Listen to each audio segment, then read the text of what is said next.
안녕하십니까. 예, 경희대 보철과에 근무하고 있는 노관태라고 합니다. 제가 예스덱스는 세 번째 초청받아서 오는 것 같은데 매번 이렇게 참석해 주셔서 감사드리고요. 네, 이렇게 예스덱스 너무 좋은 강의들이 많아가지고 사실은 저도 이렇게 옆방 강의를 듣고 싶은 생각이 들더라고요. 요즘 저도 이제 관심 분야가 저도 디지털에 관심이 많아가지고 오전에도 이제 디지털 강의를 듣다가 왔는데 네, 아무튼 이렇게 좋은 강의를 짜주시고 이렇게 초청해 주셔서 감사드립니다. 사실 이게 여러 번 오다 보니까 이 내용을 사실 어떻게 해야 될지가 사실 저도 되게 고민입니다. 이게 사실 완전히 또 똑같은 내용을 할 수도 없고 또 완전히 또 건너뛰고 또 중례만 가지고 또 얘기하기도 조금 애매한 것 같아서 오늘은 약간 좀 동영상을 넣고요. 그래서 일단 제가 하는 기본적인 과정을 일단 동영상을 포함해서 조금 설명을 드리고 마지막에 이제 조금 애매한 환자들의 인상 뜨는 방법 그리고 한번 강의를 한 내용이긴 한데 티슈 컨디셔너를 우리가 선택할 때 뭐 동적 인상을 우리가 이제 뜰 때가 있잖아요. 아주 어려운 환자분에서 어떻게 재료를 선택하고 뭐 어떤 과정으로 진행하는지 그렇게 해서 간단히 설명을 드리겠습니다.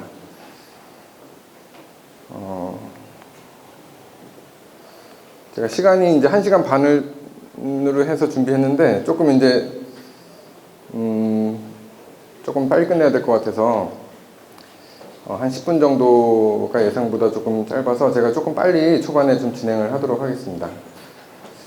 사실 뭐 저도 이제 2011년도에 제가 이제 뭐 일본 유학을 가면서 저도 컴파운드를 그 전까지는 이제 많이 쓰다가 그 이후로는 사실 컴파운드를 가끔 쓰긴 쓰는데 많이는 안 쓰고 있습니다. 학생들 교육은 컴파운드로 하기 때문에 뭐 이렇게 컴파운드 하는 거를 교육을 하지만 실제로 이제 우리 학생들이 하는 걸 보면 뭐 이렇게 컴파운드 처음 다루시는 선생님들 보면 이렇게 막 바지에 흘리기도 하고 손에 디기도 하고 대부분 선생님들의 인상을 처음 뜨는 걸 보면 컴파운드가 녹아있지 않은데 이제 구강 내에 들어가 있는 경우가 많은 것 같아요. 그래서 실제로는 보도몰딩을 했다고 하는데 이미 컴파운드는 구강 내에 들어가기 전에 굳어 있고 사실 물론 익숙하면 좋은 방법이긴 한데 좀 이렇게 총이치 환자분을 많이 보지 않는 환자 선생님들이 익숙해지는 데까지 좀 시간이 좀 걸리지 않나 좀 이렇게 생각을 하고 있습니다. 그래서 물론 뭐 기본적으로 이런 과정을 해도 충분히 좋은 결과를 얻을 수 있겠지만 제가 이제 한 6년, 7년간 그냥 실리콘이나 티슈 컨디셔너를 이용해서 폐구 인상을 뜨고 있다 보니까 조금 더 이게 편한 것 같아요. 그냥 컴파운드를 이용하는 것보다 조금 뭐 결과도 결과지만 그냥 제가 좀 편한 것 같아서 그냥 그런 방법으로 하고 있고요. 꼭 뭐가 더 좋다 이렇게는 얘기를 할 수는 없을 것 같습니다. 그래서 이제 일단은 오늘 폐구 인상에 제가 뜨는 방법에 좀 포커싱을 해서 일단은 설명을 드리고 그 방법을 했을 때 조금 애매한 환자분들을 어떻게 좀 할 것인가를 좀 설명드리도록 하겠습니다. 이런 뭐 다 제가 한 방법들이지만 이런 이제 예비 인상을 뜰 때 이거를 뻑뻑하게 믹스를 해서 보통 이제 믹스를 하는데 이거를 인상을 뜰 때 얼마나 뭐 볼을 당길 것인가 말 것인가 뭐 이게 사실 인상을 뜰 때마다도 많이 틀려지고 계속 인상이 틀려지면 그리고 어디다가 개인 트레이를 잡을까도 사실 굉장히 좀 애매한 부분입니다. 이 애매한 부분이고 이 컴파운드를 이용한 인상도 뭐 셀렉티브 프레셔 아니면 뭐 이게 하지만 이제 얼마나 어떤 강도로 누를지도 사실 애매하고 컴파운드도 어느 정도로 연화해서 어느 정도 힘으로 당길지도 사실은 이게 숙련되지 않으면 굉장히 좀 우리가 이제 말은 쉽지만 실제로 내가 하는 테크닉을 선생님들이 똑같이 하기에 그런 교육이 조금 어려운 점들이 있는 것 같고요. 이 바이트 레지스트레이션도 마찬가지로 충분히 좀 경험이 필요한 방법이지 않나 이것도 생각하고 잘못하면 뭐 전치부가 먼저 닿거나 왁스가 좀 덜 연화된 상태로 이렇게 들어가게 되면 바이트가 좀 틀어질 수도 있는 점들이 있겠고요. 그래서 이런 과정들이 굉장히 익숙해지는 데 많은 시간이 걸리는 것 같습니다.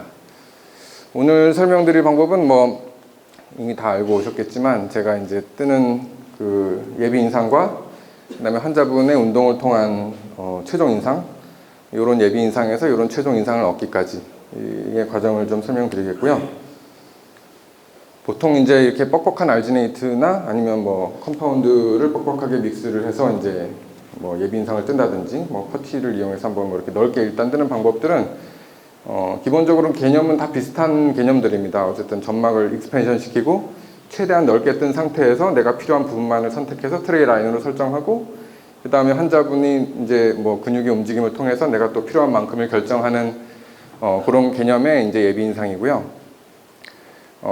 저는 항상 인상을 두 가지를 뜹니다. 뭐 최종 인상도 두 가지를 뜰 때가 있습니다. 근데 이제 덴처는 대부분 요렇게 진행한 거를 껴드리는데, 일단 비교를 한 사진을 찍기 위해서 대부분은 두 개의 방법을 뜨고 있습니다. 그래서 이제 요 인상의 방법은 간단하게 이제 개념을 설명드리면, 점막을 변형시키지 않은 예비 인상이죠. 그러니까 우리가 예를 들면 뭐 물을 이렇게 머금고 있다가 물을 그냥 그대로 얼려가지고 그거를 그냥 모형을 붓는다고 생각을 하면, 물이 물론 무게가 있겠지만 알지네이트를 뻑뻑하게 갠 것만큼은 무게가 없잖아요. 그래서 그런 자연스러운 점막의 상태를 먼저 인기를 하고, 그 다음에 점막의 가동 범위를 설정을 해서 협측의 트레이 경계를 잡고, 나머지는 점막이 이제 변형되지 않은 상태에다가 트레이를 놓고, 최종 인상은 운동에 방해되지 않는 범위까지 점막을 확장시키는 개념이다. 이렇게 생각을 하시면 될 것 같습니다. 요런 인상을 뜨려면 물론 왁스림을 이용해도 되고, 아니면 뭐 저는 이제 넷소미터 M이라는 장치인데 요거를 이용해서 이제 폐고 인상을 뜨고 있고요. 뭐 어떻게 하셔도 상관없습니다. 인상 측면에서만 보면 어떻게 하셔도 뭐 상관은 없습니다. 그래서 첫날 예비 인상을 뜨고, 요거는 이제 이 소독이 되는 센트릭 트레이라는 장치인데, 요거를 이용해서 알지네이트나 이제 퍼티를 이용해서 일단 예비 바이트를 뜨고요. 그리고 셋째 날 이제 웩스 덴처를 시작을 해서 수정을 좀 할 수 있고, 그 다음에 넷째 날 딜리버리를 하는 요런 과정을 겪게 됩니다. 이 클로즈 마우스 인상은 뭐 총이치 교과서가 지금 13판까지 나왔는데 처음 나오는 개념은 아니고요. 6판까지는 이제 스웬슨이라는 교수님이 책을 썼었는데, 그 교수님의 테크닉에서는 이런 클로즈 마우스 인상 방법이 나옵니다. 저는 이 책을 사실 수련받으면서 한 번도 본 적이 없거든요. 1판부터 6판까지를 읽어본 적이 한 번도 없는데, 제가 유학 갔던 시절에 이제 도서관을 가니까 저 책들이 다 있더라고요. 그래서 물론 다 읽어본 건 아니지만 이 그림만 쭉 이렇게 봤거든요. 그래서 이제 대략 이제 또 뭐 역사를 알 수 있었습니다. 어쨌든 바우처 선생님이 7판부터 쓰기 시작하면서 컴파운드가 이제 전 세계적으로 다 이제 사실 교과서적인 어떤 인상 방법이 됐지만, 그 전에는 일단 뭐 새로 나오는 개념은 아니라고 볼 수가 있겠습니다. 제가 번역한 책, 이건 제가 번역한 책은 아닌데 번역한 책들이 몇 권 있고요. 혹시 뭐 관심 있는 선생님들은 이런 책들을 참고하시면 될 것 같습니다. 한 6, 7권 정도 있고, 지금도 뭐 번역한 책들이 한두 권 정도 있습니다. 뭐 연수회를 제가 이제 데모 연수회는 많이 하는데, 실제로 이렇게 선생님들 환자분을 6분 모시고 한번 연수회를 한번 해봤던 적이 있는데, 왜냐면 이제 제가 하는 방법들이 그렇게 어렵지 않다. 뭐 선생님들도 이게 보시면 사실 이게 조금만 익숙해지면 별로 어려운 과정이 아니라서, 그래서 이제 딜리버리 하는 날 이제 제가 만든 덴처는 아닙니다. 선생님들이 만든 덴처고. 일단은 뭐 덴처에서는 뭐 교합이 제일 잘 맞는 게 중요하겠죠. 그래서 일단은 교합을 어느 정도 잘 맞는 덴처가 제작이 가능하다, 쉽게. 예. 그게 일단은 장점이겠고, 좀 이렇게 우리가 인상 뜨는 보통의 방법보다 조금 빨리 뜰 수가 있겠고, 그리고 뭐 컴파운드를 사용하지 않는다. 예, 그런 장점들이 좀 있을 것 같습니다. 또 유지력도 조금 얻을 수 있다. 첫째 날 일단은 예비 인상을 뜨는데요. 상악은 보통의 방법을 씁니다. 보통의 방법을 써도 상악은 이제 근육의 부착부가 바로 이제 골 하방에 있기 때문에, 점막 하방에 있기 때문에 뭐 어떤 방법을 써도 사실 비슷한 인상이 나옵니다. 그래서 인상을 뜰 때 보통 그냥 알지네이트를 한 번만 믹스해서 뜨진 않고요. 시린지를 같이 써서 인상을 뜨는데, 그건 좀 이따 동영상으로 보여드리고, 이 시린지 인상을 뜰 때는 물을 약간 혼합을 20% 정도 많게 해서 인상을 뜨면 뭐 트레이가 조금 안 맞더라도 깨끗한 인상을 얻을 수가 있겠습니다.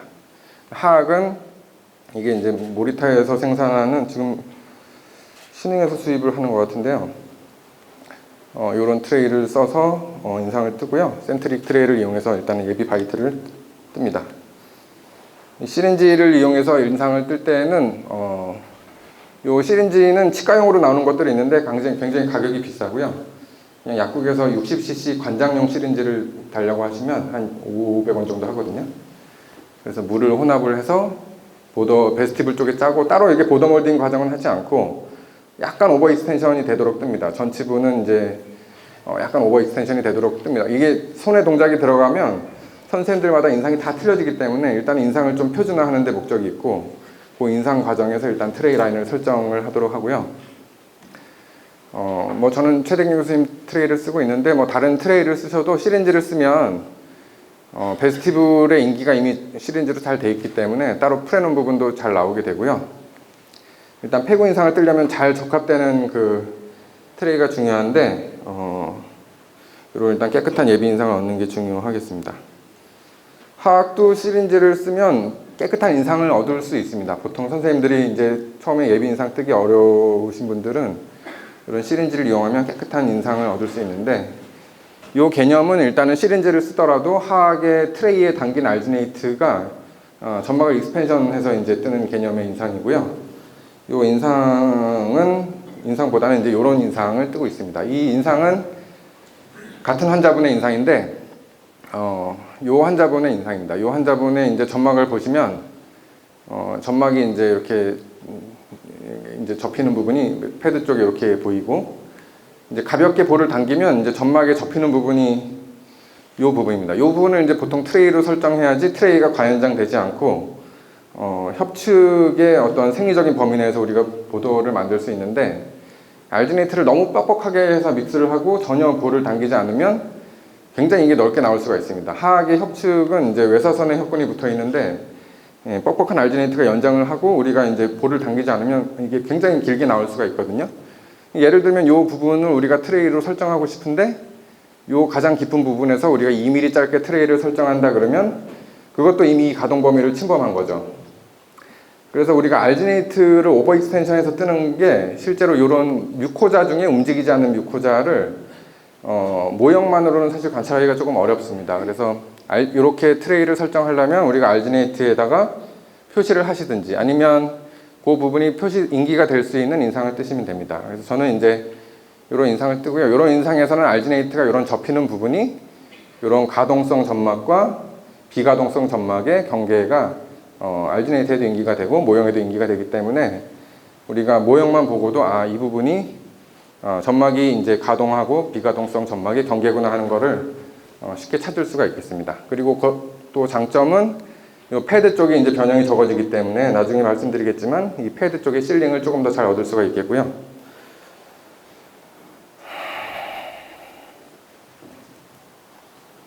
우리가 이제 입을 벌리게 되면 이제 협근은 보통 수평적으로 주행하고 있는데, 협근이 위아래로 늘어나면서 보통 협측이 너무 과연장되면 이게 덴처가 들떠오르는 힘을 받게 되는데요. 그 이유는 이 협근이 상하로 늘어나면서 이 서브뮤코자, 즉 베스티블의 움직임이 하악에서 좀 커지기 때문에 이렇기 때문에 그렇습니다. 그래서 우리가 하악의 보더 설정은 아까 가동성 점막과 비가동성 점막의 트레이 경계를 설정하고 협근의 운동에 방해되지 않는 범위까지를 연장해야 되는데, 그렇지 않고 이제 트레이 라인을 길게 설정해서 거기서부터 우리가 보더 몰딩을 하게 되면 이 협근의 운동 범위를 넘어서 협근이 탈락되는 힘을 우리가 이제 덴처가 받게 되면 입을 벌리면 이제 덴처가 들떠오르는 힘을 받게 되겠죠. 그래서 이 협측의 경계에서 중요한 거는 물론 지지도 중요하지만 우리가 의치에서 이제 입을 벌릴 때 탈락되지 않는 정도로 보더를 연장하는 그런 게 필요하겠습니다.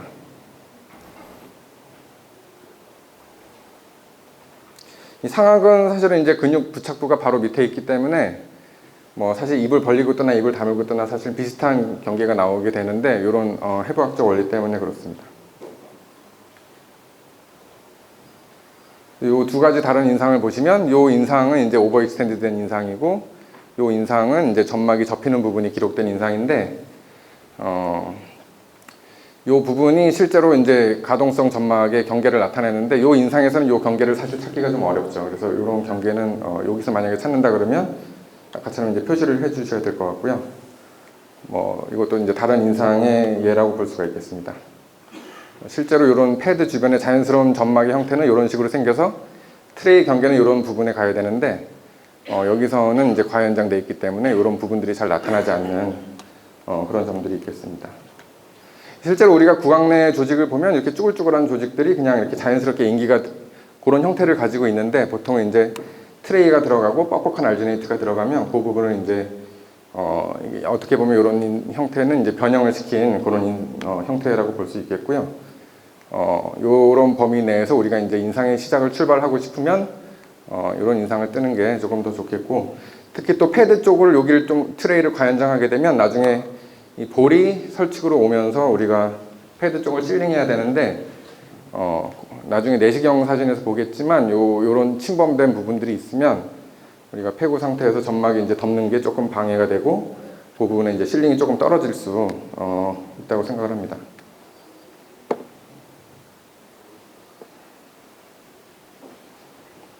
우리가 이제 입을 어느 정도 입을 벌리면 이제 협점막과 혀가 떨어지는데, 이제 어느 정도 개구를 할 때까지는 그 부분이 근접한 상태로 개구를 하게 되거든요. 그래서 우리가 그 부분의 점막이 4인치 상태에서는 그 부분이 컨택을 하고 있는데, 그 주변의 덴처의 형태를 의도적으로 이렇게 좀 과연장시켜서 만들게 되면 협점막과 볼이 컨택을 하지 않게 되고, 그러면 이제 자연적으로 그 부분의 실링이 떨어질 가능성이 많아지겠죠. 요 덴처의 형태를 이제 그런 점막에 접히는 부분을 기준으로 해서 만든 덴처를 끼고, 우리가 내시경 사진을 보면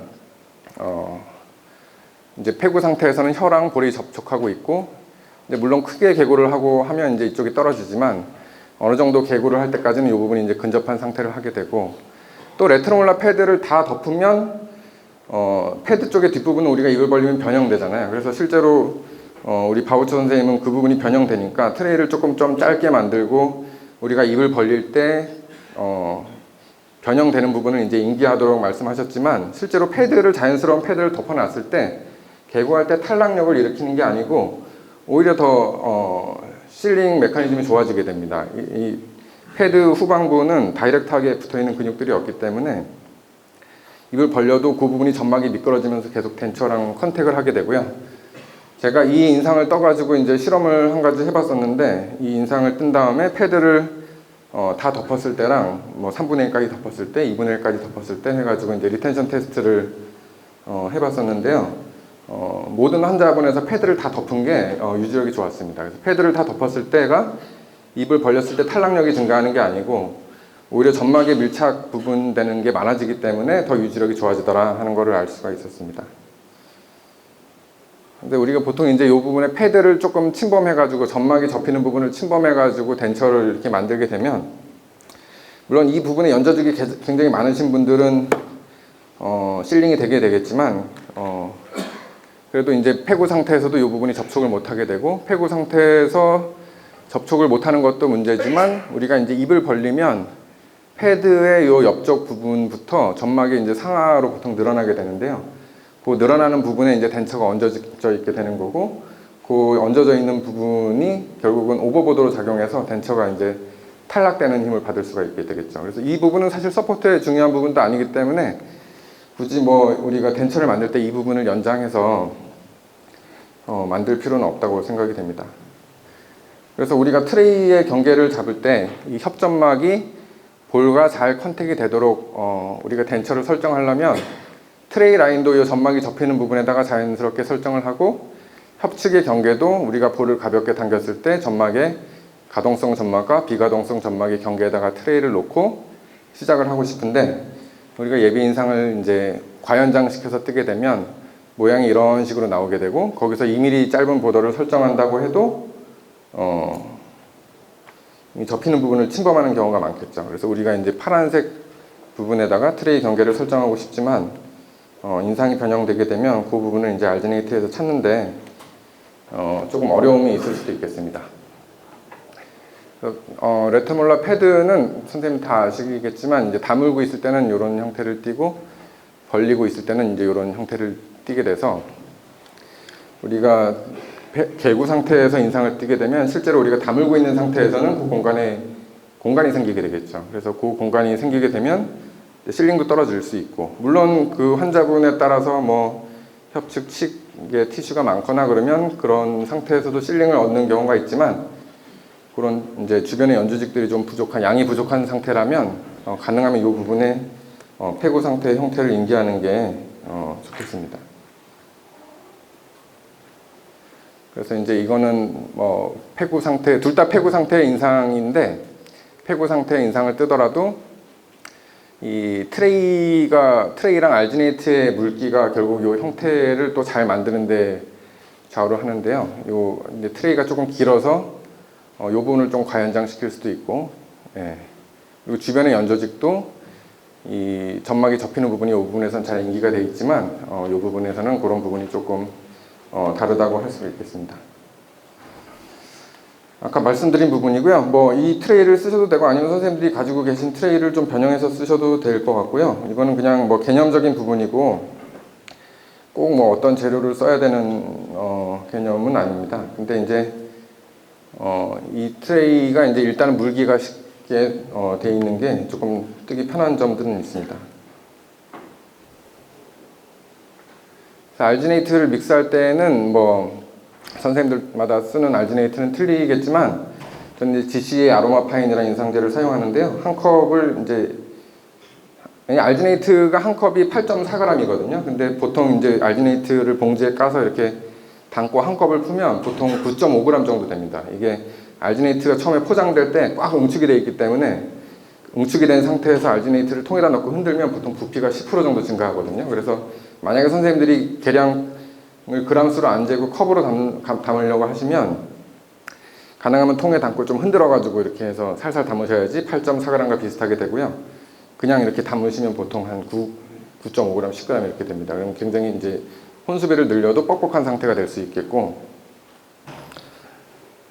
그렇습니다. 제가 보통 이제 시린지를 믹스를 하고, 이건 계량은 한 건 아닌데, 제가 시린지를 믹스를 하고 어시스트가 트레이에 담아줍니다. 트레이에는 요 하악을 뜰 때는 정상 혼수비, 이제 알지네이트 8.4g의 정상 혼수비를, 이게 계량컵이 꼭 그 회사에서 나오는 계량컵을 쓰셔야 됩니다. 선생님들이 보통 가지고 계신 게 이제 다른 보통 카벡스에서 나오는 그 계량컵을 많이 가지고 계시더라고요. 그거로 계량을 하시면 또 안 맞게 되고요.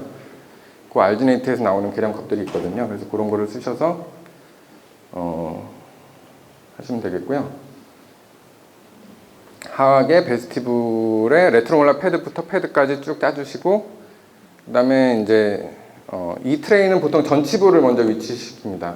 보통은 트레이를 뜰 때 후방을 뜨고 혀를 내밀어서 전방을 위치시키지만, 이 트레이는 전치부가 스탑이기 때문에 하순을 보고 전치부를 먼저 위치시키고 혀를 앞으로 내밀어서 약간 릴렉스가 되게 한 5초 정도 기다려주고요.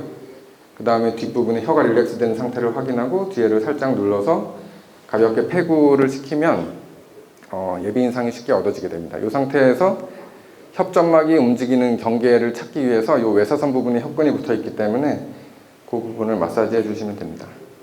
너무 많이 담으면 패드 쪽이 얇아져서 모형을 만들기가 좀 어려우니까 가볍게 입술을 담을 수 있을 정도만 해주시면 되겠고요. 그렇게 되면 이제 이런 인상이 얻어지게 됩니다. 자연스러운 패드 상태가 얻어지게 되고, 협측은 움직이는 점막과 움직이지 않는 점막의 경계가 얻어지게 됩니다. 이 트레이 라인을 그릴 때는 보통 이 패드의 끝 앞에서 봤을 때 가장 후방까지를 그려줘야 됩니다. 이 알지네이트를 보시면 어떤 쌤들은 여기가 패드의 끝인가 하고 생각하실 수 있는데, 이렇게 중간에 이제 점막이 접히신 부분들이 있는 경우가 많거든요. 여기를 찾으시면 안 되고 가장 후방을 찾으셔야 됩니다. 이 후방 뒤쪽으로는 바로 테리오몬 만디블라 라페로 이제 연조직이 연결되기 때문에 뒤쪽으로는 조직이 없거든요.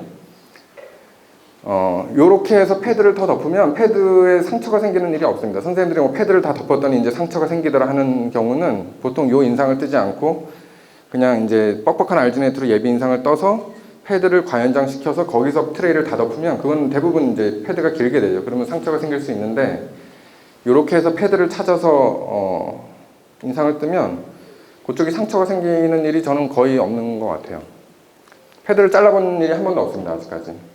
선생님들은 이제 뭐 패드를 자르게 되는 경우가 많다 이렇게 뭐 하시는 분들이 있는데, 아마 이렇게 좀 과연장시켜서 패드를 떠서 트레이를 제작했기 때문이 아닐까라고 생각을 하고요. 그래서 이 후방부는 마일로 하이오이드 라인, 그 악설골근 선을 일단 찾고요. 악설골근 선은 패드의 전 후방 길이의 중앙에 대부분 있습니다.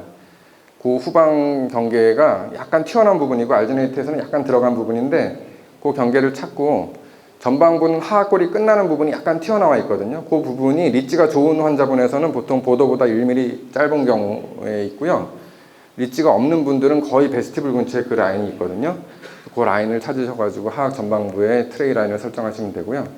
협측은 알지네이트가 꺾이는 지점을 찾아서 경계를 잡으시면 됩니다. 보통은 뭐 보더에서 2mm 짧게 이렇게 설정하는데, 이거는 이미 짧아진 인상이거든요. 이미 짧아진 인상이기 때문에 그 접히는 부분이 결국 트레이의 경계가, 아까 구강내 그 사진에서 보셨듯이 그 부분이 트레이의 경계가 됩니다. 이 부분은 제가 손으로 이렇게 점막을 움직였을 때 움직인 부분을 표시한 거고요. 이 남아있는 부분이 결국 움직이는 점막과 움직이지 않는 점막의 경계가 되겠고, 이 패드에서 나오는 부분은 약간 컨케이브하게 만들어줍니다. 이 패드의 중앙에서 약간 외측에 있는 부분은 그 약간 인대 조직은 아니고 인대 같은 그 콜라겐 리치 티슈가 있는데, 그 부분이 협점막을 안으로 끌어당겨서 레트몰라 패드를 덮는 역할을 하기 때문에 그 부분은 일단은 최종 인상에서 정확히 인기를 하고, 예비 인상에서는 그 부분은 약간 컨케이브하게 미리 파줘서 설정을 합니다. 그 모형에서도 마찬가지고요. 아까 그 인상체를 모형을 부은 거고, 가장 후방에다가 설정을 해주시고요. 이 접힌 부분은 이런 환자분들이 꽤 있습니다. 이 접힌 부분에는 끝이 아니고 그냥 뭐 올드 덴처가 뭐 눌린 자국일 수도 있고, 그냥 뭐 이게 안 없어지는 경우도 있습니다. 그래서 그 부분에다가 경계를 놓지 않는 게 중요하겠고요. 패드의 전 후방 길이는 대부분의 90% 환자에서 11mm에서 15mm 사이에 분포하고 있습니다. 평균적으로는 12.6mm 정도 되고요. 만약에 내가 뜬 인상이 그거보다 짧다 그러면 그거는 뭔가 인상이 잘못 나왔을 가능성이 있겠습니다. 그래서 요 마찬가지로 패드의 전 후방 길이의 중앙에서부터 마일로 하이오이드 라인이 있고요. 후방 부분은 그거보다 2mm 정도 길게 트레이 라인을 설정해 주시고, 협측은 아까 말씀드린 그 인대와 비슷한 조직을 2mm 금방 되는 조직을 피해 주시고, 그 다음에 협측은 이런 S라인을 그리면서 가장 깊은 부분을 설정해 주시면 되겠습니다.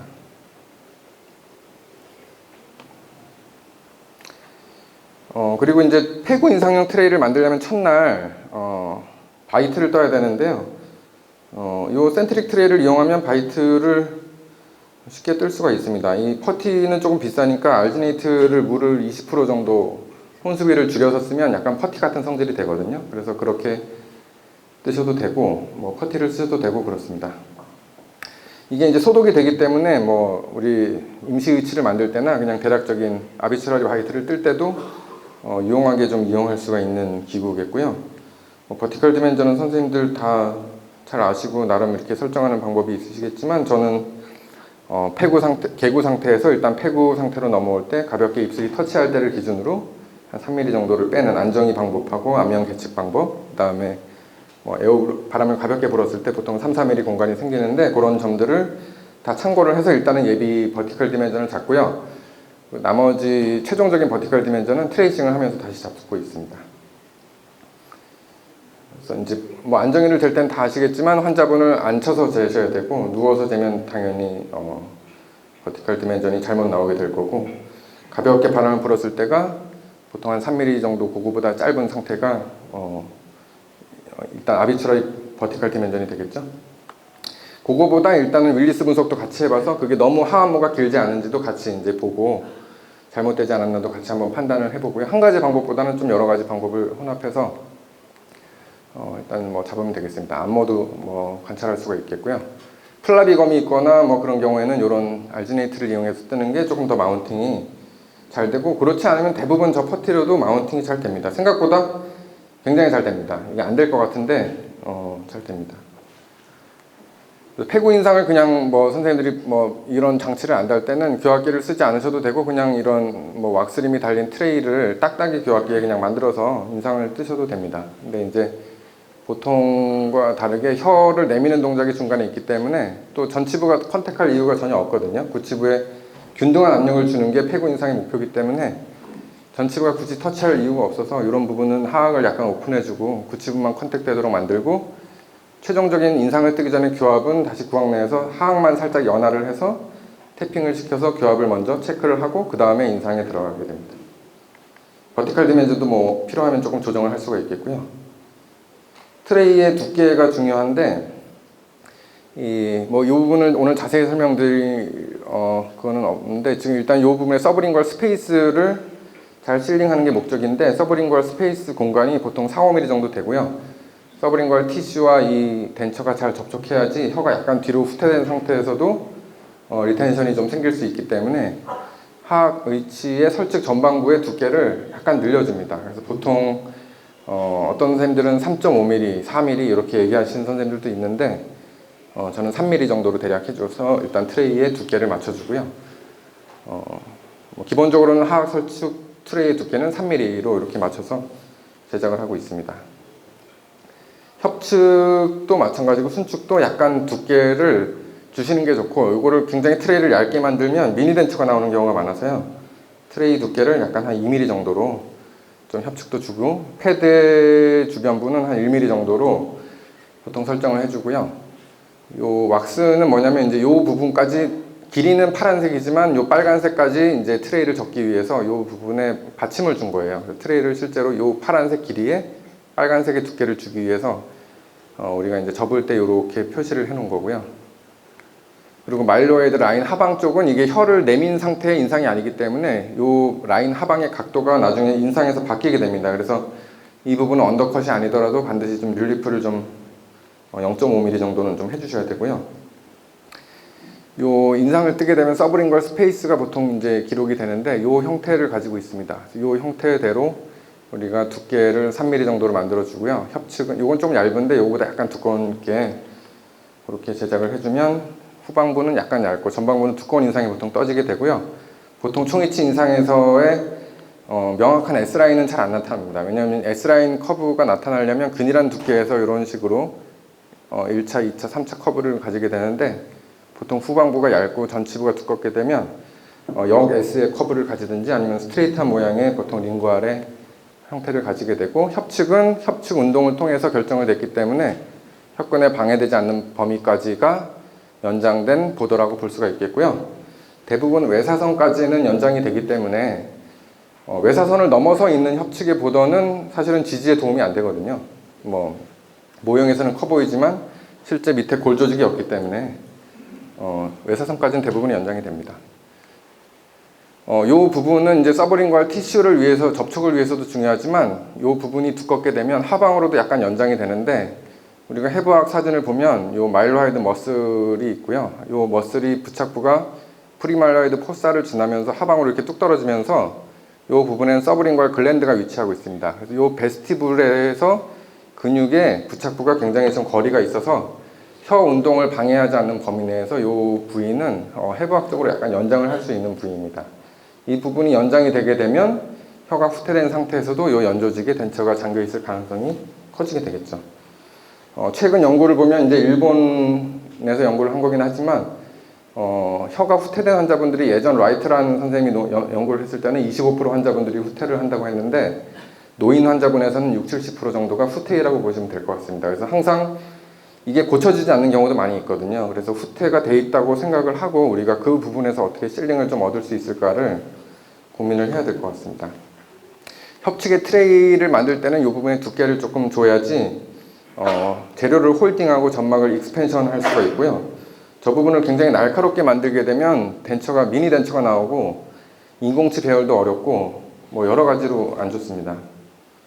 요 패드 주변은 조금 요 설치게 닿는 부분은 컨케이브하게, 그리고 7번 뒤쪽도 약간 컨케이브한 형태로 덴처도 마찬가지고 트레이도 마찬가지고, 우리가 자연치에서 혀점막과 혀가 닿고 있는 그 상태를 덴처에서도 재현을 하기 위해서 그 부분의 외형을 우리가 다듬어주는 형태를 가지게 됩니다.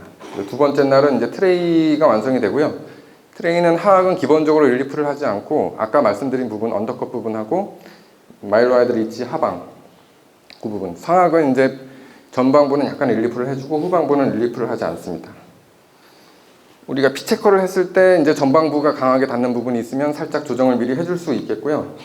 우리가 하악에서는 핏이 좋다는 거는 보통 핏이 좋아도 우리가 실리콘이라는 재료로 핏을 표현을 하면 점막이 얇은 부분은 얇게 표현이 되고요. 똑같이 핏이 좋아도 점막이 두꺼운 부분은 피체커로 두껍게 표현이 됩니다. 근데 보통 리치보다는 베스티블로 갈수록 점막이 두꺼워지기 때문에 똑같이 트레이의 핏이 좋거나 덴처의 핏이 좋은 상태로 우리가 피체커를 하더라도 만약에 베스티블 쪽의 두께와 리치 쪽의 두께가 같다면 그거는 베스티블 쪽에 접촉이 강할 가능성이 있습니다. 왜냐하면 베스티블 쪽은 점막이 두껍기 때문에. 그래서 보통 피체커를 봤을 때는 같은 레벨에서 같은 정도의 두께를 보이면 보통은 좋은 핏입니다. 덴처에서도 그렇고 이 리치에서 얇다가 베스티블로 점차적으로 같은 레벨에서 두꺼워지면 보통은 좋은 핏이 되겠고요. 이 트레이를 보면 이제 이런 부분의 두께와 이런 부분의 만약에 두께가 비슷하다면 이 부분을 미리 살짝 조정을 해주고 우리가 임상에 들어갈 수가 있겠습니다. 재료는 뭐 저는 이제 이보클라 재료를 쓰고 있는데 이 재료가 좀 있으면 단종이 될 거라고 하네요. 그래서 뭐 이게 뭐 자세한 말씀 못 드리지만 어쨌든 이 재료는 단종이 될 가능성이 좀 있습니다. 그래서 저도 이제 뭐 새로운 재료를 지금 찾아보고 있는데 아직 단종된 상태는 아니고요. 보통 이제 헤비 바디랑 라이트 바디로 인상을 뜨고 뭐 필요한 전체적인 와시 인상을 뜨거나 할 때 엑스트라 라이트 바디를 쓰거나 기포를 메울 때 쓰기도 하고요. 보통 상악 인상을 먼저 뜨고 하악 인상을 뜨고 이렇게 하는데 상악 인상을 뜨고 뒷부분에 헤비 바디로 한번 뜨고 라이트 바디로 와시 인상을 뜨고 필요한 부분은 포스티리어 팔라탈 실 부분을 이 모노페이스라는 재료, 레귤러 바디 같은 재료를 한번 뜨는 경우도 있습니다. 하악은 헤비 바디 한 번, 라이트 바디 한 번 해서 라이트 바디가 보통 리치에서 비칠랑말랑하게 나오는 게 페고 인상에서는 조금 더 좋은 인상이고요. 균일하게 두껍게 나오는 인상은 오히려 안 좋은 인상입니다. 트레이가 시팅이 안 된 거기 때문에.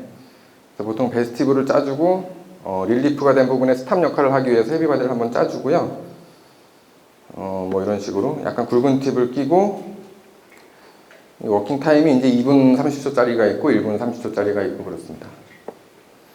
요걸 이제 뜰 때는 볼에 묻으면 안 되기 때문에 어시스트가 일단 리트랙션을 잘 해줘야 돼요. 컴파운드를 뜰 때는 이런 일이 없는데 이건 한 번에 인상을 뜨다 보니까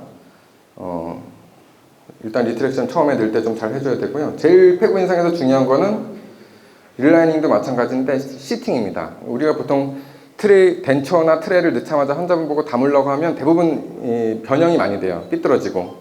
그래서 일단은 후 상방으로 압력을 줘서 상악 같은 경우는 트레이가 전방으로 나오지 않게 약간 후 상방으로 압력을 주는 게 굉장히 중요하고요.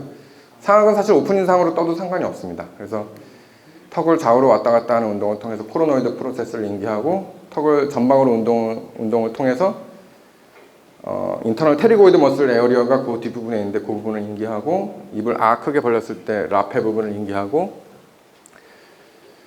그 다음에 이제 하악은 맨 마지막에 넣어서 모듈러스가 전후방으로 움직이도록 하는데 전방으로 움직일 때는 혀근을 뜨기 위한 거고요. 후방으로 움직이는 거는 요 구륜근을 뜨기 위한 건데 요 구륜근은 굉장히 약한 근육이기 때문에 전치부 보도가 잘못하면 두껍게 나오는 경우가 많습니다. 그래서 전치부는 약간 손을 이용해서 조금 요 핀칭 동작이라고 하는데 아까 보셨겠지만 요 45도 정도로 살짝 당겨주는 운동을 하면 보통은 깨끗한 인상이 나오게 되고요. 대부분 손을 쓰진 않는데 요 상악의 구륜근 부분만 손을 써가지고 보통은 좀 형태를 만들어 줍니다. 나머지 부분은 따로 하진 않고요. 하악 같은 경우는 모듈러스를 전후방으로 움직이면 혀근하고 구륜근이 수축을 하겠고 그 다음에 혀를 윗입술에 대고 좌우로 왔다 갔다 하면 마일로 하이오드 머슬이 수축을 하겠고요. 이거를 혀를 내밀는 동작에서 우리가 막는 동작이 있겠고 아니면 입을 담은 상태에서 혀를 내미는 동작이 있는데 같은 동작입니다. 그 두 개는 이제 서브링구얼 프레눔 밑에 있는 제니오 글로서스 머슬을 수축시키기 위한 동작이고요. 그 다음에 이제 연화 운동을 하게 되면 전체적인 협근과 여기 멘탈리스 머슬, 구륜근, 그 다음에 마일로이드 머슬, 그 다음에 BTC 포인트, 그러니까 협점막과 텅이 컨택하는 동작이 한꺼번에 만들어지게 됩니다.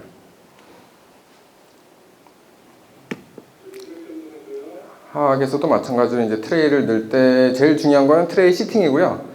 트레이의 시팅이 안 되면 대부분 트레이의 형태와 트레이의 시팅이 제일 중요합니다. 그래서 그거를 잘 지켜주시는 게 좋고요. 패드가 조금 뜨는 경우에는 패드도 이제 난이도에 따라서 분류를 할 수가 있는데, 패드가 굉장히 이제 낭창낭창거리는 환자분들은 패드 쪽에는 모노페이스를 쓰는 경우도 있습니다. 근데 이제 재료가 조금 아까워서 그냥 대부분은 헤비바디를 쓰고요. 서브링걸 폴드 쪽은 재료가 좀 부족하지 않게 해주는 것이 좋겠습니다. 요거는 헤비바디는 하고, 그 다음에 라이트 바디도 동작은 똑같습니다. 라이트 바디를 넣고 일단은 시팅을 한 4, 5초 정도 너무 세지 않은 힘으로 지그시 눌러주는 게 제일 중요합니다. 그래서 트레이를 헤비 바디를 뜰 때나 라이트 바디를 뜰 때 같은 위치로 일단 트레이를 시팅 시켜주는 게 중요하고, 트레이를 넣자마자 담으려고 하면 보통 트레이가 비뚤어지게 되고요. 인상이 제대로 나오지가 않거든요. 그래서 입을 약간 벌린 상태에서 혀를 윗입술 하게 되고, 너무 많이 내밀지 않으셔도 되고요. 담은 상태에서 혀를 내미는 동작을 해서 제니오 글로서스 머슬을 수축시켜주고, 그 다음에 연화 운동을 하시면 됩니다. 이때 뭐 라이트 바디를 쓴다고 재료를 삼킬 염려는 없습니다. 정말 많은 양을 쓰지 않으면 재료가 그 목구멍 쪽으로는 가지 않습니다. 그래서 이런 형태에서 이런 형태가 얻어지게 되죠. 사실 뭐 오픈 마우스 인상으로 이런 형태를 얻기는 좀 어렵습니다. 이게 제가 자른 게 아니고 이런 나온 형태 그대로인데, 뭐 트레이를 두껍게 부여한 부분은 두꺼운 인상이 나오고, 협측은 협점막의 운동에 방해되지 않는 범위까지 연장이 된 상태고, 라이트 바디는 헤비 바디를 살짝 덮고 있는 상태가 보통 잘 나오는 상태라고 보시면 되겠습니다. 이건 제가 뜬 인상 아닌데, 이제 보통 선생님들이 잘못 뜨시는 경우가 이렇게 시팅이 뭔가 제대로 되지 않은 상태에서 인상을 뜰 때 이런 상태가 나올 수가 있겠고요. 보통은 이제 시팅이 잘 되면 트레이의 예비 인상과 비슷한 형태의 트레이가 만들어지고, 라이트 바디가 가볍게 헤비 바디를 덮고 있는 인상과 같은 이런 형태가 얻어지면 잘 떠진 인상이라고 보시면 되겠습니다. 경우에 따라서 이제 어태치드 진지바와 뮤코자의 경계가 애매한 경우는 모노페이스 2번에 엑스트라 라이트바 1번을 뜨는 경우가 있습니다. 보통 헤비 바디랑 자르는 경계가 알베올라 리지가 끝나는 부분에서 이제 자르게 되는데, 그 부분이 좀 애매하고 전체적으로 뮤코자가 있는 경우에는 전면 가압 인상을 하거든요. 그런 경우에는 자르지 않고 트레이가 노출된 부분만 다듬어서 인상을 뜨게 되고요. 그런 게 오히려 더 예후가 좋고, 또 인상도 뜨기가 쉽고, 한 번 더 떠야 되는 좀 약간의 번거로움들이 있지만, 원래 이 방법을 이제 왁스림으로 하실 때는 굳이 이제 실리콘을 쓰지 않으셔도 되고, 소프트 라이너를 10대 7로 믹스를 하시면 원래 혼수비가 10대 8 정도거든요. 22대 18이거든요. 거기서 약간 파우더를 늘리면 10대 7로 만들 수가 있는데, 그 상태로 인상을 뜨고 어드헤시브를 바르지 않고 인상을 뜨셔도 쉽게 인상을 뜰 수가 있습니다. 뭐 이렇게 뜨셔도 되고, 요건 이제 뭐 예전에 뜬 거, 저는 최근에는 이렇게 안 뜨는데, 뭐 헤비 바디랑 라이트 바디를 보통 노멀한 증내에서 쓰거나, 아니면 모노페이스 2번에 라이트 바디를 리치가 굉장히 없는 증내에서 이렇게 쓸 수가 있겠습니다. 폐구 인상이 뜰 때마다 형태가 좀 다를 것 같지만, 제가 측정을 해보면 거의 1mm도 다르지 않습니다. 우리가 오히려 오픈 마우스 인상을 한 번 뜨고 두 번 뜰 때 달라지는 거에 비해서 트레이 형태가 같으면 거의 비슷한 인상이 나옵니다. 그래서 굉장히 저는 재현성이 높다고 생각하고 있습니다. 이 폐구 인상이 뭐 보도가 길어질 수 있고, 뭐 그런 사실 단점들이 많이 이렇게 보고가 되고 있는데, 그렇지 않은 것 같아요. 트레이 형태가 같으면 대부분 같은 인상이 나오는 것 같아요.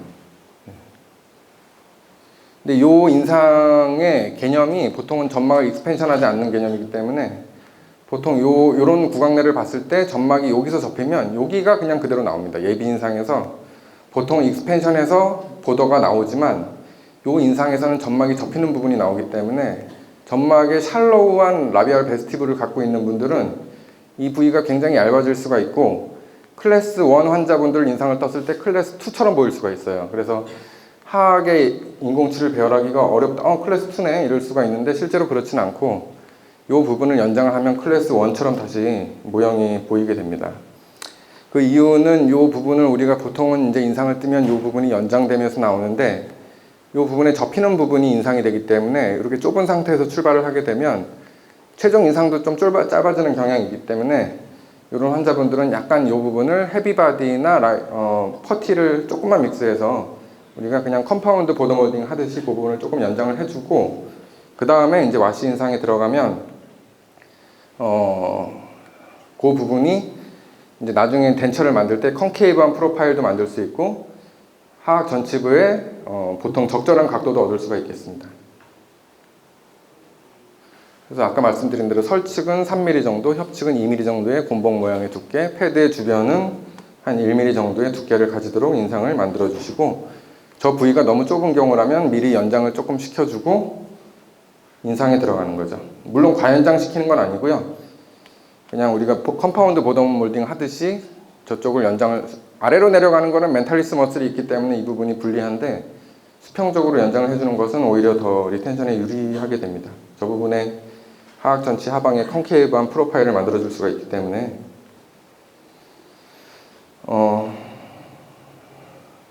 제가 요즘 총위치 환자분을 굉장히 좀 환자분이 많아서요. 어쩔 때는 이제 핸드피스를 잡지 않는 날도 종종 있습니다. 핸드피스를 사실 저도 뭐 프레퍼 이런 거 하고 싶은데 스트레이트 핸드피스만 거의 하루 종일 잡는 날도 있는 것 같고요.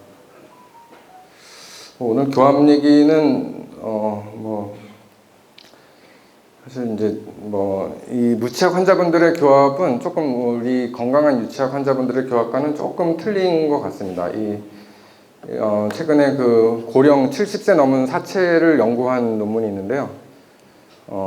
보통 이제 바우처 선생님 책에 있을 때 그때 총이치 환자분의 나이가 40, 50대였다 그래요. 그때는 이제 평균 수명도 그렇게 길지 않았고, 치주 치료를 해도 뭐 이렇게 그때는 기술도 별로 없어서 그냥 조금 안 좋으면 다 뽑고 총이치했기 때문에 관절도 굉장히 건강한 상태여서 우리가 소위 말하는 젊은 사람의 씨알을 뜨듯이 그렇게 교합을 잡지만, 선생님들도 해보시면 턱을 너무 이렇게 뒤로 밀어넣었을 때 굉장히 유동적이고, 실제로 덴처를 넣었을 때 조금 앞으로 나오시는 분들도 있고, 제가 CT도 굉장히 많이 찍어 보거든요. 물론 보험 환자분에서 차지를 할 수는 없지만,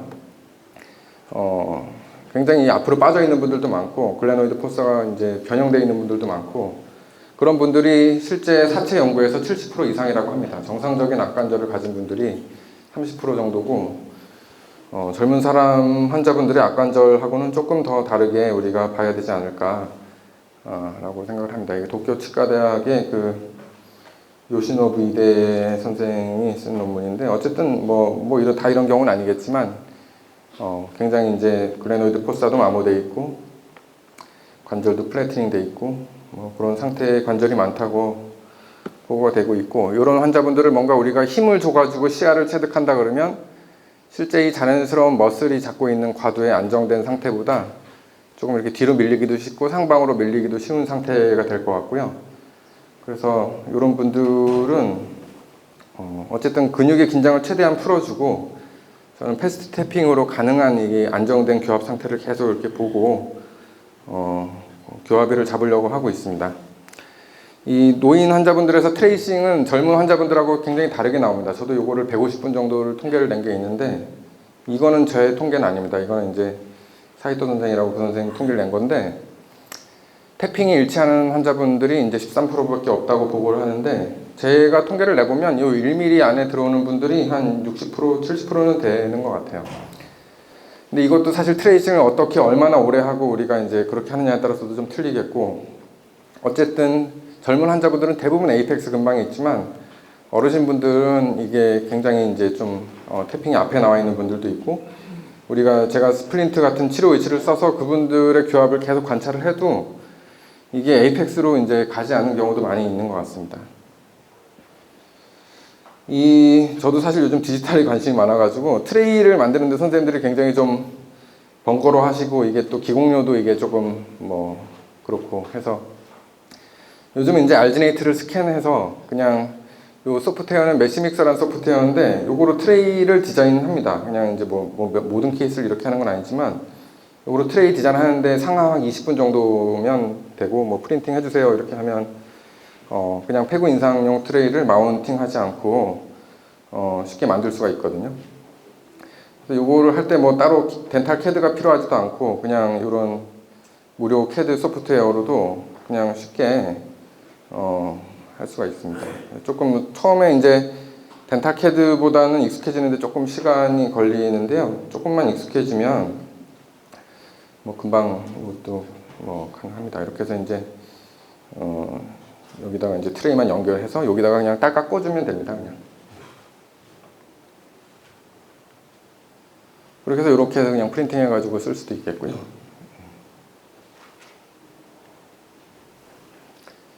그래서 이렇게 이제 왁스림으로 일단 트레이를 만드셔도 뭐 무방합니다. 예, 대신 아까 말씀드린 대로 전치부에 혀가 앞으로 내밀 수 있게 내미는 거를 보이고 구치부에 균등한 압력을 주기 위해서 따로 뭐 전치부에 스탑을 줄 필요는 없을 것 같고요. 제가 뭐 5% 환자분 미만이지만 사실 뭐 현실적으로 어려운 부분도 있습니다. 이게 전혀 저는 총이치 환자분들이 대부분 리퍼돼서 오시거든요. 하루에 한 3분 정도씩 오시는 거예요. 제가 그분들을 사실 다 받을 수 없을 정도로 좀 최근에 오셔서 뭐 이제 약속이 좀 많이 이제 그런데 어쨌든 뭐 리치도 없으신 데다가 이제 또 이렇게 턱도 뭐 조절이 제대로 안 되시고 그런 분들도 많아서 그런 분들은 일단은 뭐 이런 거를 권유하는 경우도 있습니다. 미리 저도 좀 이렇게 안전하게 가려면 뭐 만들고 혹시나 교합이 바뀌어서 다시 이렇게 인공치를 교체하는 건 또 두 번 일을 하는 거니까 요런 의치를 만들어서 티슈 컨디셔닝을 해서 그 상태를 마운팅해서 그냥 이제 덴처를 만드는 경우도 이제 그 환자분의 협조만 좀 되면 보통 그냥 오시는 분들은 사실은 맨날 이렇게 오면 오늘 껴주는 줄 알았는데 왜 또 다음에 오라고 또 하냐고 사실 오실 때마다 오늘 안 끼냐고 맨날 말씀하셔서 그런 환자분들은 사실 잘 못하고요. 조금 이제 뭐 몇 번 만들었는데 실패를 많이 하신 분들은 이제 조금 쉽게 억셉트를 하시는 분들이 많은 것 같습니다. 그래서 이런 이제 의치를 만들면 처음에 이렇게 조금 트레이싱이 막 분산돼서 나오던 분들도 조금 이렇게 잡히는 시간 한 달 되고 3달 되면 잡히는 경우가 있는데 제가 해보면 이게 잡히는 경우도 있고 뭐 너무 이렇게 오랫동안 관절이 빠져서 변형돼 있던 분들고 고령의 환자분들은 안 되는 경우도 있더라고요. 다른 이제 어떤 다른 포인트에서 그냥 안정이 되는 경우도 있습니다. 이런 환자분들은 어쨌든 이제 교합기 운동과 우리의 측방 운동이 이미 시작되는 점이 에이펙스가 아니기 때문에 측방 운동이 다양한 경로로 좀 생길 수가 있거든요. 그렇기 때문에 구강 내에서 측방 운동을 조금 조절해 주는 것도 섬세하게 좀 조절해 주는 것도 필요한 경우가 있겠습니다. 적절한 인공치 배열은 뭐 따로 특별한 건 없습니다. 그냥 봤을 때 덴처가 좀 괜찮아야 되고 하악 전치가 보통 잘못된 게 이게 각도가 베스티블하고 인사이절보다 서비칼이 튀어나오는 거는 별로 좋지 않고요. 대부분 자연치는 여기는 컨케이브한 구륜근이 이 부분을 잡고 있으려면 컨케이브한 형태를 해야 됩니다. 이게 뭐 컴포짓을 올려서 예쁘게 만든다고 이게 좋은 건 아닌 것 같고요. 어쨌든 그런 프로파일이 잘 만들어질 수 있게 배열도 하악 전치는 약간 치경구가 좀 들어가는 배열을 해야 되고 뭐 교합 너무 뒤에까지 또 배열이 되는 거는 또 좋지 않겠죠. 그리고 당연히 혀 공간도 침범하지 않는 게 좋겠고 이런 형태를 만들어야 되고 지금 왁스림에다가 이 구륜근을 수축시켜서 형태를 만들면 대략 이런 형태가 나오거든요. 이런 형태의 프로파일을 전치부에서 가질 수 있게 해야지 우리가 입을 벌릴 때 구륜근이 수축하는 부위가 이 부분을 잡아서 덴처가 위로 들떠오르는 힘을 조금 줄여줄 수가 있겠습니다. 이 베스티블보다 너무 앞으로 나오면 그런 힘을 또 많이 받게 될 거고 근데 실제로 이렇게 배열되는 증례 중에 덴처가 여기가 연장이 안 돼서 이렇게 보이는 증례들도 많이 있어요. 아까와 같은 예비 인상에서 짧은 데서 그냥 짧게 뜨고 덴처는 이렇게 클래스 1으로 만들려고 하다 보니까 이렇게 배열이 되는 게 이게 이제 베스티블이 짧아서 이렇게 되는 건지 아니면 치아의 위치가 잘못된 건지는 판단을 해야 될 것 같고요. 이게 이제 이렇게 딱 보면 일단 치아가 이게 왜 이렇게 되냐면 아까 말씀드린 대로 트레이의 두께가 얇기 때문에 점막을 익스펜션 하지 못하고 미니 덴처가 만들어지니까 인공치 배열을 할 때 억지로 여기다가 이제 넣으려고 하다 보니까 혀 공간을 이제 침범하게 되는 거죠. 협점막이 확대가 안 되면 대부분 이제 인공치 배열이 설축으로 침범하는 경우가 많이 생길 수가 있습니다. 이거 교합 평면도 그냥 봤을 때 맞고 뭐 이런 거 다 아시는 얘기겠지만 그리고 요거는 이제 제가 캐드캠 덴처를 만들면 대부분, 제가 요새 캐드캠 덴처를 많이 만드는데 회사로 보내서 만들면 거의 99% 이런 프로파일이 나옵니다. 이런 프로파일이 왜 나오냐면 이거는 캐드의 기본적인 원리가 그렇게 만들어져 있어요.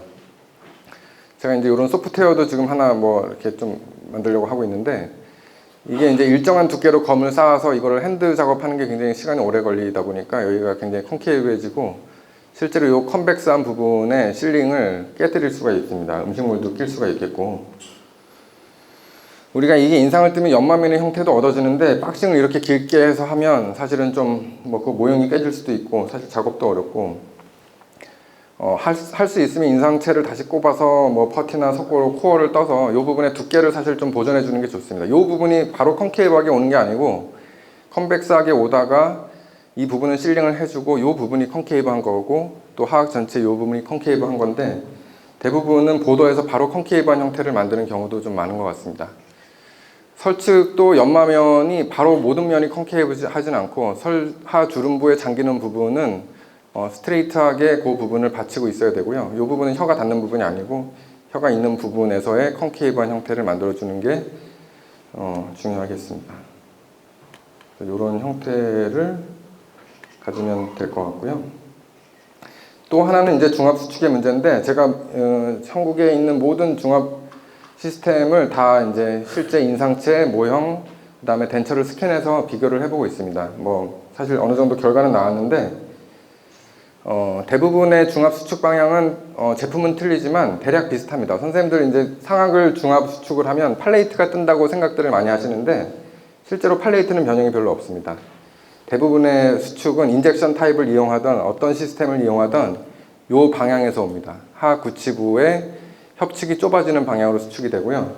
상악의 후방부가 뜨는 방향으로 수축이 됩니다. 이게 양이 이제 다 좀 틀린 거죠. 이게 물론 많은 양은 아닙니다. 뭐 이거는 0.50 마이크로를 본 거네요. 50 마이크로. 그러니까 이게 뭐 100 마이크로, 0.1mm 정도밖에 안 되겠지만, 선생님들이 이제 중압 시스템에 따라서 덴처를 넣었는데 상악이 조금 덜 들어간다 싶으면, 만약에 덜 들어간다 싶으면 이런 부분이 문제일 가능성이 있습니다. 대부분 이 방향에서 수축이 됩니다. 상처도 이 부분에 생기는 경우가 많죠. 근데 뭐 물론 작은 양이고 양이 적긴 하지만 임상적으로 문제가 없을 수도 있습니다. 하악은 이제 구치부 리지를 제외하고 나머지가 들뜨는 방향으로 수축을 하게 되는데, 하악이 협측 점막에서 사면 쪽으로 이 부분이 강하게 닿는 쪽으로 대부분 나오게 됩니다. 뭐 어떤 시스템, 이보베이스, 이보캠, 뭐 쿨저, 뭐 다 마찬가지예요. 이게 요 양이 좀 틀린 건데, 요 부분이 큰 양은 아닌데 0.1mm 정도.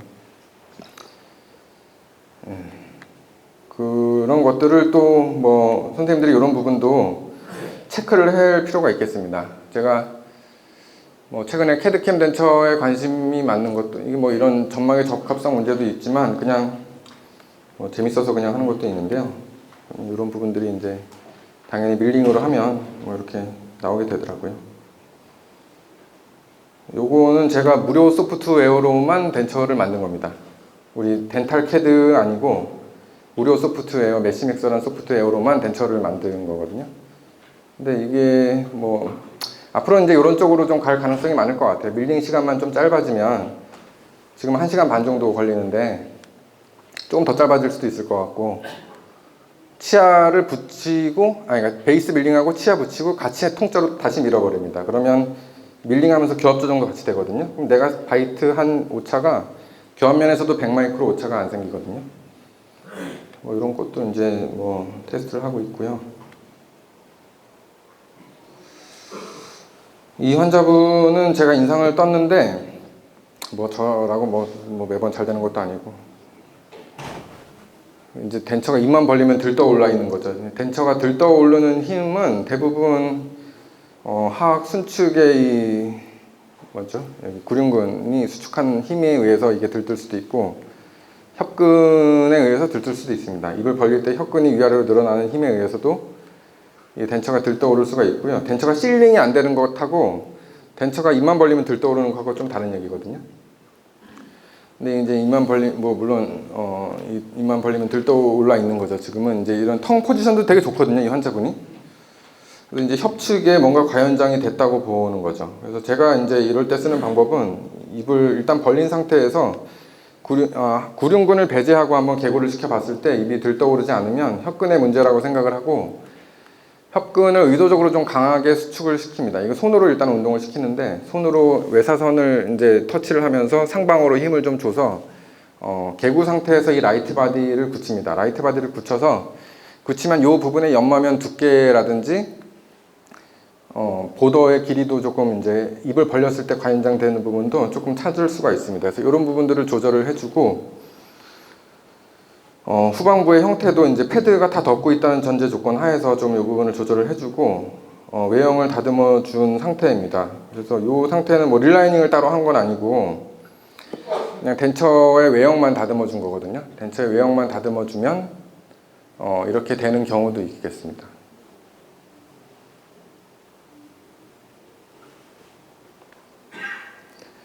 우리가 입을 벌렸을 때 이 치아랑 협점막이 이렇게 멀리 떨어져 있는 건 별로 좋지 않은 것 같아요. 이게 이제 과연장돼 있을 보더의 가능성이 있을 것 같아요. 이 부분의 관계도 좀 바뀌죠. 이 부분의 관계가 바뀐다는 거는 그만큼 덴처가 소프트한 뮤코자로 둘러싸여 있다는 거고, 둘러싸여 있을수록 실링이 조금 더 잘 된다고 볼 수 있겠죠. 우리가 눈으로 봤을 때 덴처의 보더가 보인다는 거는 실링이 안 된다는 거잖아요. 이 환자분은 조금 틀린데, 이 환자분은 덴처가 들떠오르진 않는데 리텐션이 없는 거거든요. 이 보면 이제 텅 포지션도 그렇게 좋진 않은데 이제 리텐션이 없습니다. 전혀 리텐션이 없고요. 텐션이 들떠오르진 않는데. 이제 이 패드를 관찰을 해봤더니 이제 실링이 안 되는 거죠. 이 패드 쪽에 좀 실링이 깨졌다고 판단을 해서 이 부분을 조금 리페어를 해줘 보기로 합니다. 그래서 이 부분에 형태를 조금 이제 수정을 하기로 하는데, 이게 보니까 기공하면서 좀 짧아졌거든요. 이게 왜 짧아졌는지는 뒤에서 말씀드리고, 이게 이제 이 부분에 덴처가 있어야 되거든요. 이 부분에 있어야지 이제 실링이 되겠죠. 이 부분에 있어야지 입을 벌려도 이 부분이 덴처가 노출이 안 돼 있으니까 뭔가 공기가 들어갈 확률이 좀 적어지겠죠. 근데 뭐 보면 한 3-4mm 짧은 것 같아요. 이걸 이제 실리콘으로 체크를 해도 잘 안 나옵니다. 실리콘이 이 후방부로 연장은 잘 못 해줘요. 그러니까 예를 들면 우리가 개인 트레이가 짧은데 패드 쪽에 실리콘을 짜서 그 부분을 연장할 수 있냐? 그럼 못 만듭니다. 뒤쪽으로 실리콘을 연장을 못 해요. 패드 쪽에서는. 우리가 피 체크를 해도 짧으면 짧은 대로 나옵니다. 뒤에는 그냥. 그래서 요거로 체크를 할 수는 없고, 그래서 요 부분을 어떻게 리페어를 하기로 했냐면 컴파운드를 썼습니다. 컴파운드를 써서 폐구 상태로 제가 이제 이렇게 좀 손으로 만져주고, 그 다음에 연화 운동을 하게 한 상태에서 또 강하게 닿는 부분이 있기 때문에 라이트 바디를 하기 전에 피체커로 조금 더 살짝 조정을 해주고, 이 부분을 다이렉트 레진으로 연장을 해줬습니다. 이 상태보다는 이 상태가 이제 이 점막에 접혀 있는 부분이 많기 때문에 조금 더 실링이 좋을 거라고 판단을 하는 거죠. 보시면 색깔은 좀 틀린 이 부분이 이제 연장된 부분이겠고요. 덴처의 후방부가 이제 보이지 않게 되죠. 그리고 덴처의 협축 점막도 보이지 않게 됩니다. 이 부분이.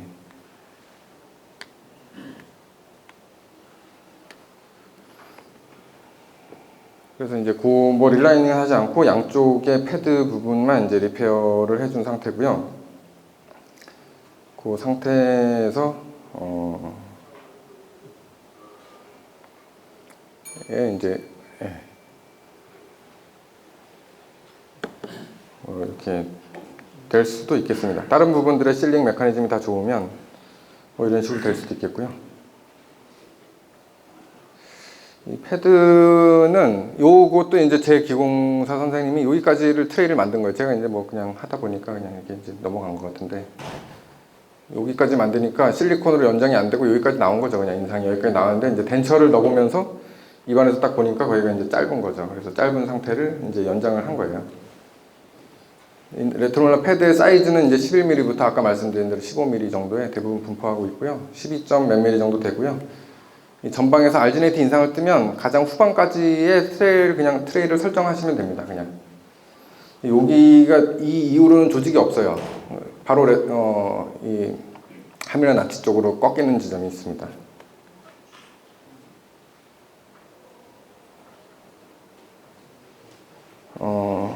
이 환자분은 조금 넘어가고, 제가 티슈 컨디셔너 환자분을 한번 보여드리고, 이게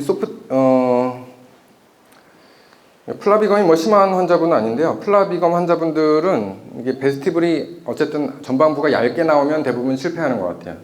전방부가 충분히 두께와 길이를 가진 인상이 나와야지 우리가 트레이 상악 인상을 전방으로 힘을 가하더라도 전방에서 조금 버텨주는 힘이 생깁니다. 전치부가 굉장히 얇게 나오고 짧은 보도가 나오면 보통은 예후가 안 좋은 것 같아요. 그래서 이런 플라비검인 환자분들은 이런 쪽에서라도 조금 힘을 받아줄 수 있게 조금 길고 약간 두꺼운 보도가 만들어지면 좋겠고, 요건 또 얘기가 긴데, 이 플라비검을 이제 우리가 무압으로 뜨는 개념이 있겠고, 플라비검이 이제 누워져 있는 상태의 이제 조직이잖아요. 뭐 염증은 없는 상태라고 하더라도, 근데 그거를 의도적으로 플라비검을 리트랙션을 시켜서 약간 세워서 인상을 뜨게 되면 조직의 동요도가 적어지거든요. 조직을 눕혀놓고 움직이면 많이 움직이지만 조직을 내가 당겨놓고 움직이면 잘 안 움직이잖아요. 말랑말랑한 조직도. 또 이 인상의 개념도 조직을 의도적으로 약간 연장을 시켜놓고 당겨놓으면 가동성이 적어지니까 그 상태로 덴처를 이제 뭐 5년, 10년 관찰했더니 플라비검의 티슈가 볼륨이 작아지고 파이브로 티슈로 변하더라 하는 이제 뭐 일본 쪽의 연구지만 많이 있습니다. 그런 뭐 제가 물론 단기 데이터를 가지고 있지는 않지만, 그래서 플라비검을 무압인상으로 뜨진 않고, 무압인상이 아니고 협측에서는 약간 플라비검을 세워주는 운동을 시키고 오클루잘 쪽에서만 압력을 줄여주는 인상을 뜨고 있습니다. 그렇게 되면 이제 전방부 보도가 두꺼워지고 길어지는 효과도 같이 얻을 수가 있고요. 먼저 협측을 한번 이제 약간 후방으로 눌러서 인상을 떠주고, 이 플라비검이 직접적으로 닿는 부분을 제외하고 이 보도 쪽에서 이 부분만 남겨놓고 나머지를 자르고, 실제 플라비검은 약간 앞쪽에서는 눌러져 있는 상태고 상방에서는 무압인 상태입니다. 물론 구멍은 뚫려 있지 않지만 압력이 적은 상태입니다. 구멍을 물론 뚫을 수도 있겠고요. 이 상태로 인상을 뜨게 됩니다. 그래서 헤비바디 한 번, 두 번, 라이트 바디 한 번, 그 다음에 이게 전방으로 기울어지는 힘이 좀 있기 때문에 후방에서 보통 한 번 더 모노페이스로 해주게 되고요. 하악은 그냥 모노페이스 두 번에 엑스트라 라이트 바디 한 번으로 인상을 떴고, 바이트는 뭐 크게 문제가 없는 환자분이었습니다. 그래서 일단은 우리가 큐어링을 하면 제가 뜬 형태 그대로 일단은 좀 나오게 해달라고 주문을 하고요. 우리가 이제 덴처를 빼고 있을 때와 끼고 있을 때의 혀와 볼의 관계가 크게 달라지지 않게 한번 좀 눈으로 관찰을 해보는 것도 좀 필요할 것 같습니다. 이 환자분은 거의 약간 상악의 동요도가 약간 있긴 한데요.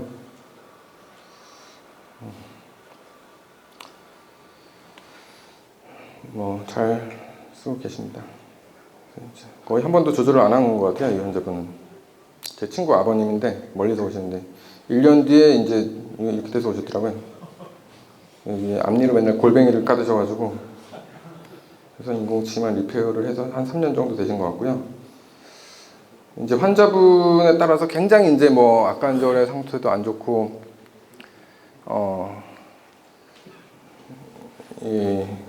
점막도 너무 얇고, 이게 어디 지지를 받을 만한 조직도 별로 없이 이렇게 다 사면을 띠고 있는 환자분들도 있거든요. 이런 환자분들은 이제 물론 이제 인상을 잘 뜨더라도 중압수축의 문제도 있겠고, 어쨌든 이제 안 아픈 상태를 확인하고 나서 제가 덴처를 만듭니다, 그냥. 그래서 이제 이 환자분들이 또 어떻게 저한테 오냐에 따라서 틀리긴 하지만, 좀 이렇게 안전하게 갈 때는 티슈 컨디셔너를 써서 일단은 상태를 확인하고, 이 사람이 저작을 안전하게 하는지 확인하고, 저작의 위치가 일정한지를 확인하고, 그 상태에서 그 덴처를 마운팅해서 가는 방법을 쓰고 있습니다. 그래서 이게 실제로 물론 알베올라 리치가 없다고 다 어려우신 환자분은 아닌 것 같아요. 알베올라 리치가 없어도 뭔가 리치에 이렇게 평평한 면이라도 하나라도 좀 이렇게 있으면 괜찮은데, 리치가 다 이렇게 사면만 띄고 있는 스케이트 같은 존만 있는 환자분들이 있거든요. 그런 분들 있고, 뭐 점막도 굉장히 얇으신 분들은 좀 어려운 것 같아요. 그런 분들은 또 가능한 이제 링걸라이즈 오클루전으로 또 해드리려고 하고, 일단 인상을 뜨고요. 인상을 뜬 걸로 아까 보여드린 요런, 이분은 굉장히 좀 턱관절도 약간 좀 불안한 상태였어요. 그래서 요 상태로 조금 판단을 해보기로 했습니다. 이 상태가 뭐 티슈 컨디셔닝을 같이 하면서, 우리가 이제 티슈 컨디셔너를 쓸 때는 굉장히 여러 개념이 있습니다. 이거 아까 보여드린 거 굉장히 여러 개념이 있는데, 덴처를 원래의 형태를 만들어주고 티슈 컨디셔닝을 하는 방법이 있고, 그거는 이제 묽은 티슈 컨디셔너를 써야 되고요. 덴처가 완전한 형태가 있는데 뻑뻑한 티슈 컨디셔너를 쓰면 덴처가 더 커지게 됩니다. 그래서 아까 말씀드린 소프트 라이너 같은 거를 쓰면 덴처 트레이의 상태에서는 점막을 익스펜션 하면서 덴처 형태를 만드는데, 잘못하면 덴처의 오리지널 형태가 있는 상태에서 티슈 컨디셔너를 쓰면 덴처가 과연장이 될 수가 있습니다. 그래서 덴처의 보도와 길이가 잘 돼 있는 상태에서 보도의 형태를 조금만 바꾸고 내면을 주로 이렇게 우리가 바꿀 목적이면 좀 약간 유동성이 좀 있는 티슈 컨디셔너를 쓰는 게 좋습니다. 초반에 좀 유동성이 있고 너무 흐름성이 너무 뻑뻑하지 않은 재료들을 쓰는 게 좋겠고요. 그리고 이건 옛날에 초반에 한 거라서 지금 좀 미숙하긴 한데 최근에는 조금 더 좋아진 것 같습니다, 제가.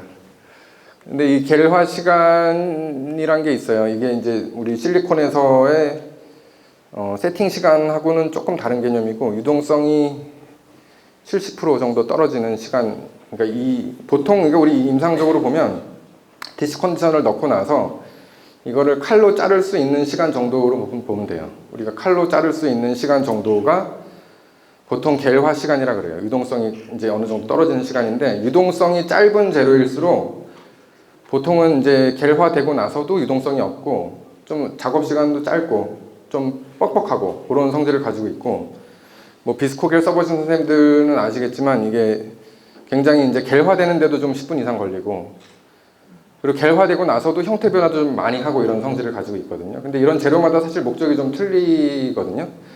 예를 들면 뭐 내가 티슈 컨디셔닝을 하고 싶다, 점막에 상처가 있다 이러면 덴처에다가 실리콘을 깔아 놓으면 상처가 잘 안 났겠죠. 예를 들면 덴처가 실리콘은 말랑말랑하긴 하잖아요. 말랑말랑하다고 그 상처를 치유시키는 건 아니거든요.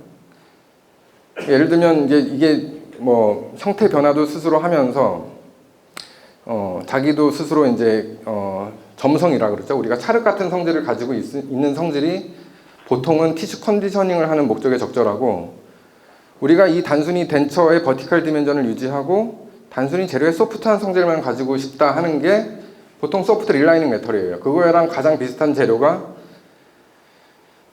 코 소프트란 재료죠. GC에서 나오는 핑크색. 그거는 이제 굽고 나면 점성은 없고 탄성만 가진 재료죠.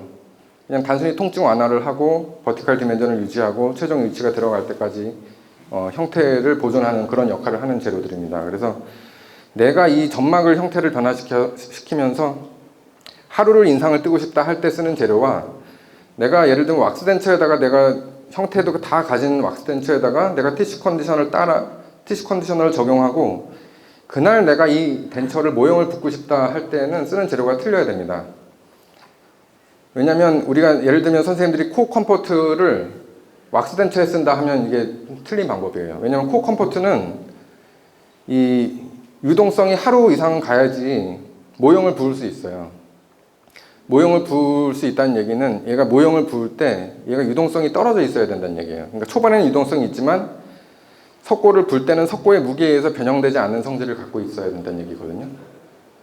그러니까 내가 당일에 티슈 컨디셔닝을 하고 내가 당일에 모형을 붓고 싶다 하면 초반에는 유동성이 있지만 모형을 붓는 시점에서는 유동성이 없어야 되겠고, 내가 이거를 하루를 둘 목적이면 티슈 컴포터는 가능한데, 내가 예를 들면 하루 잠깐 내가 뜨고 이거를 하루 있다가 물에다 담가 놨다가 그러면 내가 어느 정도 유동성이 떨어진 다음에 모형을 붓겠다 하면 괜찮을 수도 있지만 물에다 담가놨을 때 가장 실험적으로 큰 변화가 있는 재료가 쿠어 컴포트입니다. 그래서 그런 목적에서도 맞지 않고, 근데 왜 자꾸 쿠어 컴포트를 말씀드리냐면 이게 뭐 제품을 제가 뭐 그거 하고자 하는 목적은 없어요. 근데 옛날에 시덱스에서 1200분 상대로 이제 설문조사를 했었는데 선생님들이 쓰시는 재료 중에 50% 이상이 코어 컴포트라서 그렇습니다. 그래서 보통 임실 인라인을 할 목적으로는 소프트 라이너가 맞겠고요. 계속 유동성을 보존하는 목적에서는 비스코겔이 최고긴 한데 이 재료를 이 목적으로 쓰는 건 또 별로 작업 시간이 길기 때문에 좋지가 않고요. 초반에 좀 유동성이 좋다가 자기 굉장히 좀 유동성이 좋고 덴처의 형태를 많이 변화시키지 않고 또 유동성이 어느 정도 석고를 붓는 시점에 감소하는 재료는 보통 저는 이 재료를 많이 쓰고 있습니다. 그래서 이 재료랑 이 재료를 쓰고 있고요. 이 재료는 이제 워킹 타임이 짧고 보통 템포러리 덴처, 이미디엇 덴처를 빨리 딜리버리 할 수 있고 티슈 컨디셔닝 목적이 아니라면 뭐 이런 재료를 통상적으로 쓰는 거는 좀 맞지 않는 것 같고요. 그래서 티슈 컨디셔너를 코어 소프트, 아까 뭐였죠? 티슈 컨디셔너 2 소프트를 이제 적용을 하면서 보통 교합이 맞지 않는 덴처를 낄수록 이 표면도 빨리 지저분해지는 것 같아요. 그걸로도 좀 판단을 합니다. 이게 덴처가 뭔가 좀 이제 5분, 다 끝났습니다. 그래서 이제 이게 한 달 정도 써서 이 상태가 안정이 되면 가능하면 이제 한 달을 가진 않으려고 해요. 왜냐면 한 달 정도 되면 얘를 토탈 체인지를 해줘야 될 수도 있거든요. 토탈 체인지를 해주면 상당히 부담이에요, 이게 또. 그래서 가능하면 이 재료가 보통 지저분해지지 않는 단계가 한 2, 3주 정도인데 만약에 내가 이거를 당일에 끝내지 않고 환자분을 어떤 치료 이치든 임시 이치든 해서 이거를 최종 이치로 이행하고자 하려면 근데 부분적으로 벗겨내서 부분 적용할 수 있는 그런 기간 내에 이제 덴처를 두는 거죠. 그래서 뭐 통증이 어디 생겼다, 그 부분을 까고 그 부분을 적용하고 마지막 날 완전히 묽은 재료로 이제 릴라이닝을 다시 한번 하고 그런 식으로 해서 모형을 붓는 거죠. 그거를 이제 마운팅을 하는데 보통 이제 이 티슈 컨디셔닝 한 재료들은 대부분 알코올이 있기 때문에 바로 석고를 붓게 되면 표면이 굉장히 지저분해져요. 알코올이 나와서 나중에 이거를 석고에서 떼려 그러면 잘 안 빠집니다. 그래서 석고에 다 이게 알코올이 박혀가지고 찍찍하고 이게 이제 표면도 거칠어지고 여기다가 뭐 코팅제를 바르시는 선생님들도 있는데 코팅제는 필름 시크니스가 제가 발라보니까 좀 있어요. 그래서 필름 시크니스 때문에 좀 안 바르고요. 뭐 여기를 또 다른 후방부는 좀 해줘도 되는데 어쨌든 물에다 이 10시간 담궈놓으라 그러거든요. 이 재료 개발하는 선생님은 10시간 담궈놓으라고 하시는데 한 5시간만 담궈놨다가 부어도 뭐 크게 그런 현상은 없는 것 같습니다. 어쨌든 뭐 짧은 시간에 부으면 표면이 굉장히 지저분해지고요. 그래서 그 인상을 통해서 이제 얻어진 덴처입니다. 가능한 이제 좀 설축으로 교합을 몰아야 될 것 같고 협축으로 리지도 없는데 협축으로 교합을 몰면 좀 굉장히 불리하겠고 이런 케이스는 가능한 링걸라이즈 오클루전을 쓰는 게 저는 좋다고 생각을 하고 있습니다. 임상적으로 보면 뭐 여러 링걸라이즈 오클루전 치아들이 있는데 플랫한 하악의 치아를 가진 것보다는 약간 절구통의 치아를 가진 링걸라이즈 오클루전 치아들이 있거든요. 좀 저작 효율도 좋고 뭐 그런 것 같아요. 뭐 이런 건 드시지 말라 그러죠. 평소에는 드시면 괜히 안 아픈 것도 안 아파질 수 있을 것 같은데. 지금 이분 3년 됐는데 잘 쓰고 계세요. 지금 잘 쓰고 계십니다. 살도 많이 찌시고. 그래서 일단은 제 강의는 여기까지고요. 네, 오늘 이렇게 많은 분들이 와서 경청해 주셔서 감사드립니다. 네. 네.